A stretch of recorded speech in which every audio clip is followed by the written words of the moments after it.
Hello నమస్తే Dubai. Today food vlog నా soybean and mixed vegetables curry try చేస్తున్నా. ముందుగా క్యారెట్ పొటాటో అవి ఫ్రై చేసుకొని సైడ్కి పెట్టేసి సోయాబీన్ ఫ్రై చేసి తర్వాత ఈ కోకోనట్ ఆయిల్ పోసేసి కొంచెం హీట్ అయ్యాక దాల్చిన చెక్క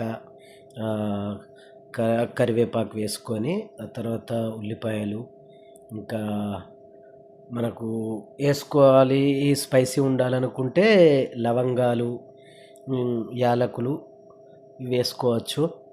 పెప్పర్ వేసుకొని గార్లిక్ వెల్లుల్లి అల్లం ఇవన్నీ వేసుకొని కొంచెం ఫ్రై అయిన తర్వాత మళ్ళీ మిర్చి వేసుకొని మిర్చి కూడా కొద్దిగా ఫ్రై అయిన తర్వాత మెంతులు వేసుకోవచ్చు. మెంతులు వేసుకోవాలనుకుంటే జీలకర్ర ప్లస్ ఆవాలు ఇవి మనం యూజువల్లీ వాడేటివి.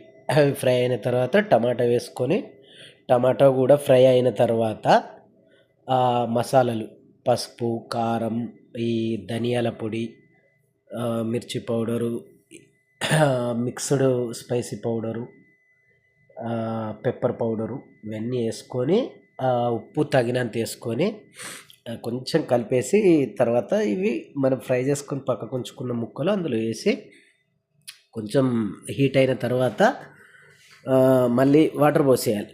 వాటర్ పోసేసి నాకు ఎంత కావాలనుకుంటే అంత, మనకు కర్రీలో సూప్ ఎక్కువ ఉండాలనుకుంటే ఎక్కువ, లేదంటే తక్కువ పోసుకోవచ్చు. నేను కొంచెం ఎక్కువ యాడ్ చేసిన స్పైసీ ఉంటుందని, ఎందుకంటే మసాలాలు ఎక్కువ పడ్డాయి వీడియో తీయంగా.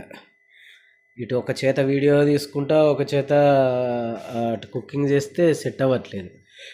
ఇది లాస్ట్ ఫ్లేవర్ కోసం మళ్ళీ కోకోనట్ ఆయిల్ పోస్తే బాగుంటుంది. స్పైసీ కూడా తక్కువ ఉంటుంది. కొంచెం స్పైసీ ఎక్కువ అయింది, ఉప్పు యాడ్ చేసుకుంటే సరిపోతుంది. సాల్ట్ పర్లేదు, బాగుంది.